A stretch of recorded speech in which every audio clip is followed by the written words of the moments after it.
김기한 교수라고 합니다. 이렇게 이른 아침에 여러분들 만나 뵙게 돼서 대단히 반갑게 생각하고요.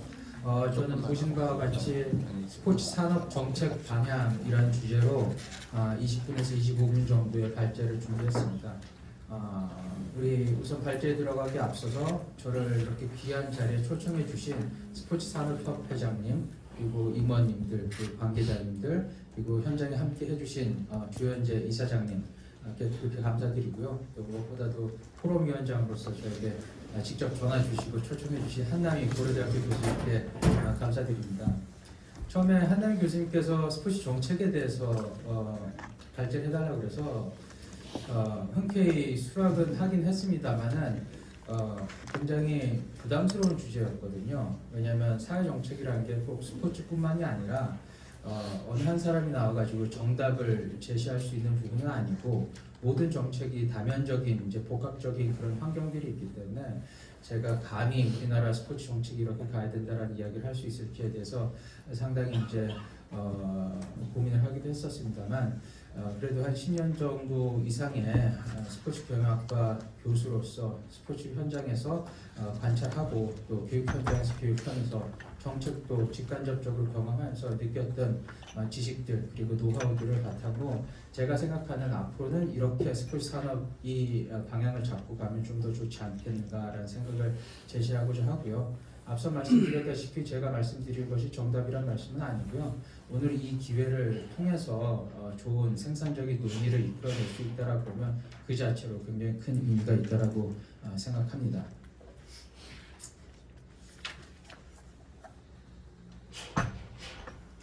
첫 번째 슬라이드를 제가 이렇게 준비를 했는데요.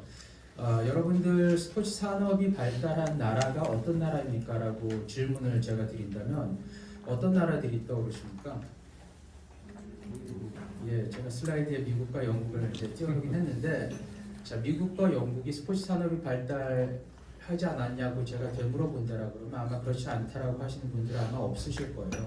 당연히 이제 스포츠 산업의 강국이라고 생각하는 이런 나라들인데, 그럼 곰곰이 미국이 왜 스포츠 산업이 강한 나라라고 우리들이 인식하고 인정하고 있는가 마음속에서 생각하면 제일 먼저 떠오르는 것이 4대 메이저 스포츠 리그가 있습니다. 얼마 전에 월드 베이스볼 클래식도 끝났지만 MLB가 있고요, NFL 미식 축구 리그가 있고, NBA 프로농구가 있고요, 또 NHL 아이스하키 리그가 있고요. 그것은 비단 북아메리카, 미국만의 콘텐츠가 아니라 전 세계적으로 즐기는 스포츠 콘텐츠로서 굉장한 산업 규모를 자랑하고 있고요. 제가 여기서 굳이 수치를 제시하지 않는다 하더라도 그 규모가 얼마나 큰지는 알고 계실 겁니다. 슬라이드의 우측은 영국인데요. 영국에는 마찬가지로 우리 손흥민 선수가 있는 프리미어 리그가 있고, 프리미어 리그는 매출의 절반 이상이 영국 밖에서 발생합니다. 국제적인 콘텐츠이고요. 엄청난 산업입니다. 그와 동시에 오른쪽에 있는 저 지도가 영국의 이제 런던인데 무수히 많은 축구 클럽들을 표기해 놓은 겁니다. 이게 1부서부터 프리미어 리그로부터 8부 리그까지 있는 클럽 수인데 제가 세보진 않았지만 굉장히 많다는 걸 알 수 있겠고, 영국의 인구가 6,900만 명이라고 되어 있는데 그 중에서 15만 개의 스포츠 클럽이 있다는 것입니다. 다시 말해서 영국에서도 프리미어 리그와 같은 이제 프로스포츠 리그가 굉장히 발달해 있다는 것, 그리고 10에서 15만 개의 스포츠 클럽을 통해서 전 국민들이 생활 스포츠를 생활로서 진짜로 즐기고 있다는 것이 저 나라가 스포츠 산업이 크구나라는 것을 우리를 인식시키는 그런 이제 원인이라고 보는데, 그것이 함의하고 있는 것은 뭐냐면 스포츠 산업의 핵심이자 본질은 결국은 보는 스포츠와 하는 스포츠입니다. 관람 스포츠와 참여 스포츠이고, 결국은 그 두 가지가 활성화된 나라들이 스포츠 산업이 큰 나라라고 저희가 볼 수가 있겠죠. 그런 측면에서 스포츠 산업을 시장의 관점에서 바라볼 필요가 있는데, 시장이라는 것은 거래가 일어나는 공간이고, 거래가 일어난다는 것은 무엇인가를 사고 파는 수요와 공급이 발생하게 됩니다. 따라서 그 산업, 즉 시장을 키우기 위해서는 거래 총량과 또 품질을 고도화시키는 것이 가장 중요하다고 생각할 수가 있겠습니다.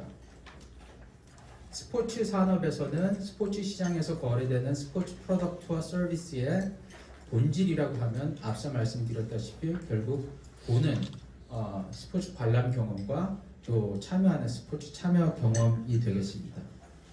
이와 같은 스포츠 산업에 대한 인식은 사실은 정확하게 되어 있습니다. 우리나라에서도. 우리의 스포츠 산업 백서를 보시면 스포츠 산업의 공급과 수요 측면에서 나눠서 정보를 제공하고 있는데, 공급 측면에서는 스포츠 시설 업체, 스포츠 용품 업체, 그리고 스포츠 서비스 업체로 나눠서 관련된 정보를 제공하고 있고, 스포츠 수요 관점에서는 관람 스포츠와 참여 스포츠 시장으로 나눠가지고 얼마만큼 국민들이 관람과 참여 스포츠 시장에서 여러 가지 프로덕트와 서비스를 수요하고 있는지, 구매하고 있는지에 대한 이야기를 하고 있습니다. 다시 말해서 국민들은 관람 스포츠와 참여 스포츠의 형태로 스포츠 시설과 용품과 서비스를 소비하는 것이고, 그것이 바로 스포츠 시장이자 스포츠 산업이 되는 것이라는 이야기가 되겠습니다. 그렇다면 우리나라의 스포츠 산업의 구조와 산업 정책의 구조와 예산 분배는 어떤가를 살펴보았는데요. 보신 표가 우리나라 스포츠 산업의 전체는 아니지만 핵심적 역할을 하고 있는 국민체육진흥공단의 스포츠 산업 지원 사업에 나와 있는 이제 분류표입니다. 똑같은 이제 예산을 좌측에는 분야별로 나눠서 이제 보여주는 거고요. 우측은 항목별로 예산을 나눠서 보여주고 있는데요. 여기서 몇 가지 중요한 특징을 제가 읽을 수가 있었습니다. 첫 번째는 기업 육성식 정책이라는 것입니다. 우리가 산자부와 중기부에서 미래의 먹거리를 발굴해서 관련된 기술을 보유하고 있는 기업에게 적극적인 투자를 해서 기업을 성장시키는 그런 어프로치를 스포츠 산업에서도 하고 있다는 것인데요. 자세히 표를 보시면 분야별로 예산을 봤을 때 기업 금융 지원과 기업 성장 지원, 그리고 기업의 기술의 사업화까지도 기업의 이제 기술이라고 봤을 때 이것을 다 합했을 때 85% 정도가 넘어가는 비중을 볼 수가 있겠고, 항목별 예산으로 봤을 때도 민간 융자, 그다음에 민간 경상 보조 이런 것들이 보통 용품 제조업 등의 이제 기업을 중심으로 이루어지는 정책적인 지원인데, 그 분야가 90% 정도에 육박한다고 볼 수가 있겠습니다. 물론 이런 기업 중심의 기업 육성식 스포츠 산업 정책이 잘못됐다라고 이야기하는 건 전혀 아니고, 이런 분야도 당연히 지속되고 강화되어야 되겠지만, 앞서 말씀드렸다시피 스포츠 산업의 본질이 보는 스포츠와 하는 스포츠라고 봤을 때 그 범위가 훨씬 더 광범위하다, 기업을 육성하는 것보다. 그래서 빈 공간들이 있다라면 그 부분들을 찾아서 조금 채워주는 그런 정책들이 필요하지 않을까라는 생각을 했었고요. 또 하나는 이 도표에서 보시면 알 수 있는 것과 같이 기업 육성 중심의 정책을 펼치다 보니까 아무래도 스포츠 생태계에서 스포츠 산업이 독립된 영역으로 혼자 있는 것이 아니라 생활체육과 엘리트 스포츠와 연계되어 있는데, 여기서는 마치 이제 따로 떨어져서 이제 홀로 있는 스포츠 산업 정책인 것과 같은 그런 인상이 있죠. 그래서 기존의 스포츠 산업 정책을 다소 공급자 중심의 스포츠 산업 정책으로 저는 해석을 합니다. 기업 육성식이고요. 그러다 보니까 산술적인 일자리 수와 매출에 관심을 갖게 되고, 또 스포츠 생태계, 생활체육과 엘리트 스포츠와는 다소 분리가 되어 있는 독립적인 산업 정책을 펼치고 있는 것이죠. 여기에다가 저는 조금 더 관심과 범위를 확대해서 수요자 관점의 정책을 더 추가해야 된다고 생각을 하는데, 그 요체는 참여와 관람 스포츠의 양과 질을 고도화하는 것이고요. 참여 스포츠 경험을 제공하는 시설, 그러기 위해서는 시설과 서비스, 그리고 관련된 연관 플랫폼에 대한 지원이 적극적으로 이루어져야 될 뿐만 아니라 관람 스포츠의 생산자인 선수, 엘리트 스포츠 팀, 그리고 클럽과 리그, 토너먼트에 대한 지원이 적극적으로 이루어져야 되겠고, 이 스포츠 산업이라는 것이 엘리트 스포츠와 전문체육과 분리되어 있는 것이 아니라 연계되어 있기 때문에 그들 정책과 연계된 스포츠 산업 정책이 펼칠 때 보다 효과적인 정책적 효과를 이룰 수 있다라는 것을 조금 좀 착안해야 될 필요가 있다라고 말씀드리겠습니다. 마지막으로는 스포츠 산업 정책도 결국 스포츠 정책의 한 파트가 되는 것이죠. 스포츠 산업을 우리가 하는 가장 큰 대의 명분은 경제적 그리고 비경제적 효과를 다 망라하는 스포츠의 사회적인 가치를 확산하는 것일 텐데요. 스포츠 산업의 정책 역시 그런 보다 큰 대인 원분을 쫓는 그런 스포츠 산업 정책이 될 수 있도록 하는 것이 좋겠다는 생각을 합니다. 우리 이사장님께서 말씀하셨지만 지난 2월달에 진천 선수촌에서 대한민국 체육 비전 보고회가 있었습니다. 그때 당시에 대통령께서 엘리트 스포츠 인재 양성과 미래 성장 동력으로서 스포츠 산업의 육성 그리고 생활 스포츠 강화와 스포츠 복지 확충이라는 세 가지 꼭지를 말씀하시면서 삼위일체로 선순환해야 된다라고 말씀하셨습니다.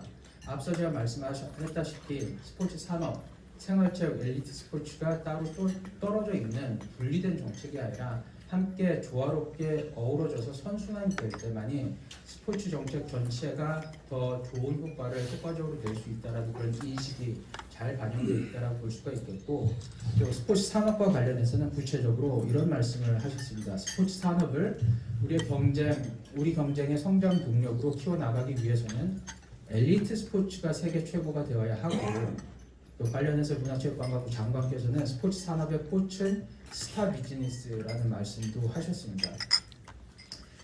아래쪽에 스포츠 복지와 관련해서는 이런 언급이 있으셨습니다. 국민 건강을 향상시키고 양질의 복지를 추구하는 스포츠 복지 정치를 추구하겠다라고 말씀하시면서 운동하는 국민에게 인센티브를 주는 국민 스포츠 인센티브 프로그램도 고려한다는 언급이 있었습니다. 그런데 이렇게 국민들에게 더 많은 스포츠를 참여할 수 있도록 인센티브를 주는 것이 생활체육 정책이자 복지 정책이지만, 그런 인센티브를 부여받은 국민들은 결국 그것을 어디 가서 쓰겠습니까? 결국은 스포츠 시장에 가서 참여 스포츠를 위해서 쓰게 되는 것이기 때문에 그런 복지 정책과 생활체육 정책은 필연적으로 스포츠 산업, 참여 스포츠 산업과 연계가 되어 있다고 볼 수밖에 없겠습니다. 이런 측면에서 우리 스포츠 생태계 안에서 스포츠 산업이 어떻게 위치되어 있고 상호 어떤 연계성이 있는지를 그림을 좀 보여드렸는데요. 말씀드렸다시피 스포츠 산업의 이제 핵심이 스포츠 시장인 것이고, 그 스포츠 시장에서 거래가 되는 핵심 프로덕트와 서비스는 참여 경험과 관람 경험이 되겠습니다. 생활체육의 영역에서 국민들은 참여 스포츠 시장에서는 참여자로, 관람 스포츠의 영역에서는 스포츠 관람자로서 스포츠 시장에 참여하게 되는 것이고, 엘리트 스포츠 선수들은 참여 스포츠 시장에서는 지도자로서, 그리고 관람 스포츠 시장에서는 경기의 주요 생산자로서, 선수로서, 스타 선수로서 참여를 하게 돼서 이처럼 이 스포츠 시장, 즉 스포츠 산업은 엘리트 스포츠와 생활 스포츠를 연결해주는 가교 역할을 한다고 볼 수가 있겠습니다.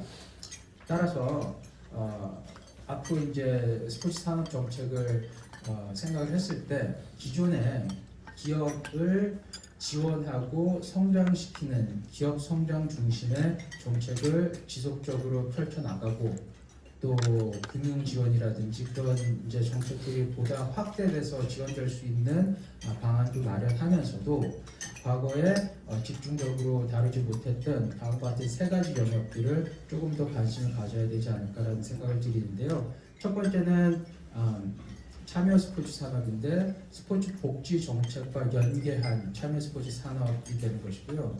두 번째는 엘리트 스포츠라고 그러면 과거에 인재 양성과 인재 발굴에 초점을 맞추고 있는데, 바로 그 엘리트 인재 양성 정책과 연계한 엘리트 스포츠 산업이 별도로 활성화되어야 된다.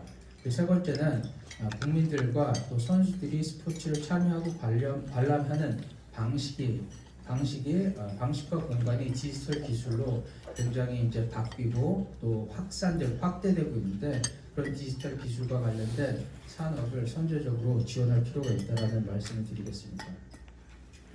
그래서 첫 번째로는 스포츠 복지와 연계된 참여 스포츠 산업 지원과 관련된 내용을 조금만 더 부연 설명을 드리고자 하는데요. 앞서 말씀드렸다시피 운동하는 국민에게 인센티브를 주겠다라는 정책적인 이제 고려가 있는 것으로 알고 있는데, 전체적인 개념은 이렇습니다. 운동에 참여를 하면 그 운동은 개인의 이익을 넘어서 사회 전반에 제공하는 사회적인 편익이 발생하므로 그 편익에 상응하는 만큼의 경제적 인센티브를 다시 그 참여자에게 돌려줌으로써 더 많은 스포츠 참여, 더 많은 사람들의 스포츠 참여를 유도할 수 있겠고 그것을 통해서 스포츠 인센티브 제도에 이제 필요로 하는 재원 이상의 사회적인 편익을 기대한다는 게 근본적인 개념이 되는데요. 거기까지 인센티브를 제공하는 그 파트까지는 생활체육 정책이자 스포츠 복지 정책일 수가 있는데 앞서 말씀드렸다시피 그 인센티브를 받는 순간 결국은 스포츠 참여 시장, 참여 스포츠 시장에서 그것을 쓰게 되기 때문에 필연적으로 참여 스포츠 시장의 활성화로 연결이 되게 되어 있습니다. 그래서 스포츠 참여 경험 공급자라고 제가 표현을 했는데 결국은 공공과 민간의 스포츠 시설 그리고 스포츠 교육 서비스 업체들이 가장 중심이 되겠고요. 그래서 이런 인센티브 제도와 연계해서 참여 스포츠 시장을 더욱더 효과적으로 촉진하기 위해서 저는 가칭으로 제가 붙였습니다만 K스포츠 플랫폼이라는 플랫폼을 만들어서 이 인센티브와 연계한 참여 스포츠 시장을 활성화를 더욱더 가속화시키고 촉진시킬 수 있는 방법을 보완해낼 수 있지 않을까라는 생각을 합니다. 제가 얘기한 K스포츠 플랫폼이라는 것은 디지털 플랫폼인데 마치 네이버와 같은 포털이죠. 그래서 스포츠의 네이버와 같은 포털이고 그 포털에 이런 스포츠 참여 경험 공급자들이 전국에서 다 등록을 하게 되는 것이고요. 또 인센티브를 받은 국민들은 그 디지털 플랫폼을 통해서 그 플랫폼에 가입되어 있는 등록되어 있는 업체들에서 사용할 수가 있게 되는 것이죠. 업체들은 참여 스포츠 시장에서 활동하는 업체들, 공공과 민간의 이제 업체들인데 정부의 지원을 받을 수 있기 때문에 그 플랫폼에 들어오지 않을 이유가 별로 없을 거라고 생각을 하고 이렇게 되면 플랫폼은 그 자체로서 하나의 산업이 될 수가 있는 것이고 관련해서 다양한 연관 및 파생 산업이 발생할 수가 있습니다. 스포츠 데이터 산업이라든지 디지털 코칭 산업이라든지 또는 플랫폼 자체의 광고와 마케팅 산업으로서 수익성을 제공할 수도 있을 거라고 생각을 합니다.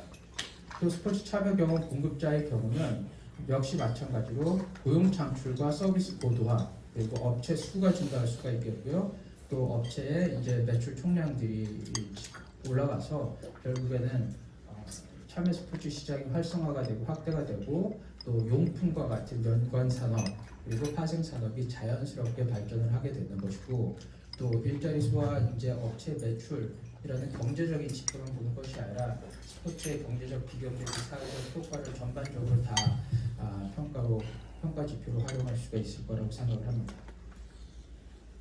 다음으로는 인재 양성과 전개된 엘리트 스포츠 산업에 대한 지원이 좀 필요할 것 같은데요. 제가 이야기하는 엘리트 스포츠 산업이라는 것은 성인으로서 엘리트 스포츠 선수가 경기를 생산해내고 그 경기를 통해서 부가가치가 창출되는 그 산업을 이야기하는 것입니다. 그래서 따라서 관람 스포츠가 핵심이 되는 것이고 그 중앙에는 프로 스포츠가 위치하게 됩니다. 그렇다고 해서 프로 스포츠, 엘리트 스포츠 산업 안에 제가 프로 스포츠만을 매겨있는 것은 아니고 조금 더 범위를 확장해서 보수를 받고 성인 엘리트 선수가 경기에 참여하는 실업 스포츠 리그도 포괄을 할 수가 있겠고 또 하나는 잠재력이 산업적인 잠재력이 충분히 있는 대학 스포츠까지도 포괄하는 그런 개념입니다. 우리 엘리트 스포츠 산업은 K-팝과 같은 엔터테인먼트 산업과 상당히 유사한 점이 많이 있습니다. K-팝을 엘리트 스포츠에 비유하자면 엘리트 음악 산업입니다. 엘리트 음악 선수들이 그들의 숙달된 퍼포먼스를 보여서 관객들이, 관람객들이 팔로잉을 하고 팬덤을 형성하면서 거기서 부가가치를 창출하는 산업이죠. 그래서 우리의 프로 스포츠와 상당히 닮아 있고 어쩌면 스포츠에서 프로 스포츠 산업이 먼저 더 미리 발전했던 산업이라고 볼 수도 있을 것입니다. 얼마 전에 그 BTS 소속사인 하이브의 방시혁 의장이 관훈 클럽에 가서 K-팝 산업의 미래에 대한 이제 발제를 하고 지휘응답을 가졌었는데요. 제가 그걸 볼 기회가 있었는데 이런 말씀을 하시더라고요. K-팝 산업의 근간은 아티스트 IP에 기반을 한다. 그리고 BTS와 같은 경쟁력 있는 아티스트 IP는 굉장한 낙수 효과를 가지고 있고 지금 일반 대중들이 인식하는 것과는 달리 현재 K-팝 산업이 상당히 이제 위기에 봉착하고 있는데 그 위기의 한 원인 중에 하나도 BTS가 지금 군인 문제로 제대로 활동하지 못하는 것도 있다라고 말씀하시면서 K-팝 산업이 지속 가능하게 발전하기 위해서는 지속 가능하게 경쟁력 있는 아티스트 IP가 성장할 수 있는 토양과 시스템이 있어야 된다라는 말씀을 하셨어요. 그래서 이것은 완전히 엘리트 스포츠 인재 양성과 비슷한 결이구나라는 제가 생각을 했었는데요. 엘리트 스포츠에서 아티스트 IP라고 하면은 결국은 선수가 되는 것이고요, 또 팀이 되는 것입니다. 그리고 그들이 활약하는 무대인 리그와 토너먼트가 되는데요. 결국은 그런 부분들을 엘리트 스포츠 산업이라고 하고 그런 부분들을 지원해야 된다고 생각을 합니다. 그러기 위해서는 인재 발굴과 양성이 이루어져야 되는데 그 파트까지는 인재 양성이 되는 것이고요. 근데 인재 발굴을 하기 위해서는 사실은 미래의 직업으로서 내가 선수로서 스포츠를 하고 살고 싶은 그런 의욕이 생겨야 되고 그런 이제 미래가 예측이 돼야 되는데 결국은 앞서 제가 말씀드렸던 엘리트 스포츠 산업이 안정적으로 발전해 있어야 된다고 생각을 합니다. 세부적으로는 팀 리그 토너먼트 시장을 지원을 해야 되겠고 1차적으로 프로 스포츠가 더욱더 활성화할 수 있도록 되어야 되는데 이것은 지금 현재 프로화가 잘 되어 있는 5대 스포츠 축구, 야구, 농구, 배구, 골프만을 이야기하는 것이 아니라 훨씬 더 다양한 종목의 스포츠가 프로화를 이제 추진할 수가 있겠고 또 그것이 아니면 실업 스포츠 리그로 전환을 해서 엘리트 스포츠 산업이 더 활성화될 수 있도록 하는 방안이 필요할 수가 있겠다는 말씀을 드리겠습니다. 대학 스포츠 같은 경우는 과거에 비해서 많이 이제 위축되어 있다라고 모두들 동의를 하실 텐데 사실은 미국의 사례나 이제 해외 사례를 봤을 때 대학 스포츠가 산업적인 가치가 없지가 않고 상당히 잠재력이 있습니다. 여러 가지 제도적인 문제가 있는 것으로 보이는데 꼭 재원을 투자한 것이 아니더라도 제도적으로 이제 대학 스포츠를 더욱더 산업적인 가치가 클 수 있도록 키우는 방법도 고민을 해야 될 것 같습니다. 그 다음에 선수와 스타 비즈니스인데요. 선수는 K-팝의 아티스트와 같이 그 자체로 상품이자 콘텐츠이고요. 당연히 비즈니스 모델을 개발해야 되는 것이고요. 마지막으로 K-스포츠 미디어 수출이라고 제가 꼭지를 썼는데 우리 EPL에 대한 언급도 방금 전에 제가 드렸습니다만 글로벌한 콘텐츠입니다. 그리고 미디어의 플랫폼이 스트리밍으로 넘어가면서 이제 그 유통의 장벽이 상당히 낮아졌기 때문에 우리나라의 스포츠 콘텐츠들도 얼마든지 해외로 수출을 해서 수익을 낼 수 있는 환경이다. 그래서 우리가 하기 나름이다라는 그런 생각을 하고 있습니다. 또 한 가지 덧붙여서 말씀드리자면 이런 실업 스포츠라든지 프로 스포츠라든지 특히 실업 스포츠 정책 같은 경우는 과거 엘리트 스포츠 정책으로 묶여서 지원이 됐던 경우가 있는데 사실은 엘리트 스포츠 정책으로 묶여있다 보니까 그것이 이제 잘 보이지가 않고 정책적 지원을 받기가 쉽지가 않은 부분이 있는데 말씀드렸다시피 결국은 관람 스포츠의 영역이고 보수를 받고 전문 선수들이 경제 활동으로서 스포츠 경기에 참여한다고 봤을 때는 산업적 파트로 와서 적극적으로 지원하는 것이 맞다라고 생각을 하고 그 분야가 커졌을 때 인재 발굴과 양성도 순조롭게 된다는 것을 생각해 볼 필요가 있겠습니다. 다음으로는 디지털 스포츠 산업에 대한 것인데요. 아시겠지만 모두가 코로나 3년을 겪으면서 이제 4차 산업 시대로 도턴슈터 이렇게 등 떠밀려서 들어와 있습니다. 다양한 디지털 기술들이 있는데 우리가 스포츠를 참여하고 관람하는 방식과 환경 그리고 공간을 혁신하고 확대했습니다. 몇 가지 직접적으로 관련 있는 것들을 뽑아봤는데요. 첫 번째가 버추얼 스포츠입니다. 가상 스포츠라고도 하고 또 메타버스 스포츠라고도 하는데요.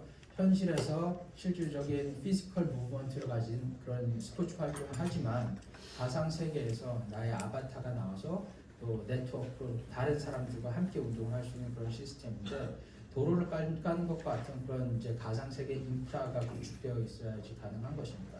물론 민간의 영역에서도 할 수가 있겠지만 공공의 영역에서도 제공할 수 있는 부분들이 굉장히 많이 있을 거라고 생각을 하고 여기 있는 이제 기사 캡처는 올림픽에서 올림픽 버추얼 시리즈라고 도쿄 올림픽 때 4종 경기를 이미 개최를 했었고요. 관련된 경기를 그리고 그걸 연례화해가지고 올해 다시 개최를 하고 있습니다. 올림픽에서. 두 번째는 디지털 경제라고 하고 괄호 열고 NFT라고 썼는데 스포츠는 특히 프로 스포츠 같은 경우는 모든 동작 하나하나가 복제가 되지 않는 아주 유니크니스가 있고 그것을 소장할 수 있는 가치가 있습니다. 그래서 NFT에 최적화되어 있고 미국에서도 NBA 탑샷이라고 이제 NBA 프로농구에서 상당히 이제 공격적으로 선제적으로 이런 NFT 시장에 들어와 있는데 이런 부분도 과거에 전혀 있지 않던 부가가치거든요. 새로운 디지털 경제이기 때문에 적극적으로 오픈된 마인드로 이렇게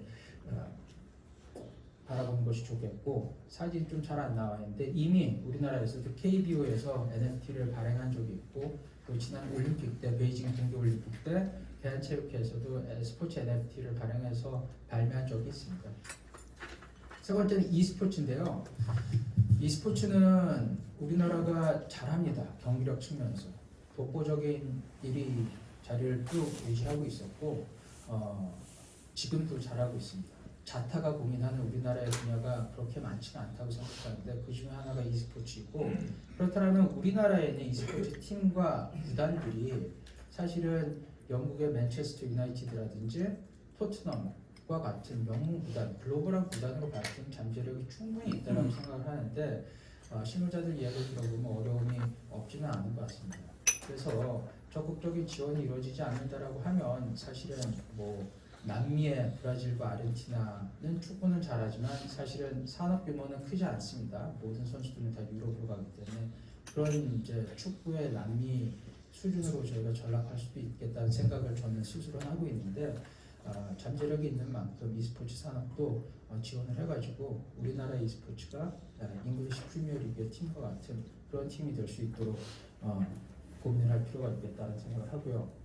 마지막으로 플랫폼 미디어 데이터라고 했는데 이제 스트리밍 미디어 얘기 잠시 했습니다만 스트리밍 미디어를 통해 가지고 스포츠 콘텐츠를 유통할 수 있는 길이 훨씬 더 넓어졌습니다. 그래서 이런 스트리밍 미디어 스포츠 콘텐츠를 수출할 수 있는 그런 방법도 많이 고려를 해야 되겠고 또 관련된 이제 데이터와 플랫폼 산업에 대한 투자도 필요하다고 생각을 합니다. 여기까지가 제가 이제 준비했던 내용들인데 혹시 질문 사항이 있으면 나중에 질의응답 시간이 있으면 제가 있죠? 예예 별도로 답변을 드리고요. 또 모두에 말씀드렸다시피 제가 말씀드린 것이 뭐 정답이다라고 해서 말씀드리는 사항이고 저희 오랜 뭐 교육과 연구의 경험을 토대로 제 생각을 정리했던 부분이고 나중에 또 말씀하시고 싶은 내용들이 있으시면 편하게 말씀 주시면 될 것 같습니다. 감사합니다.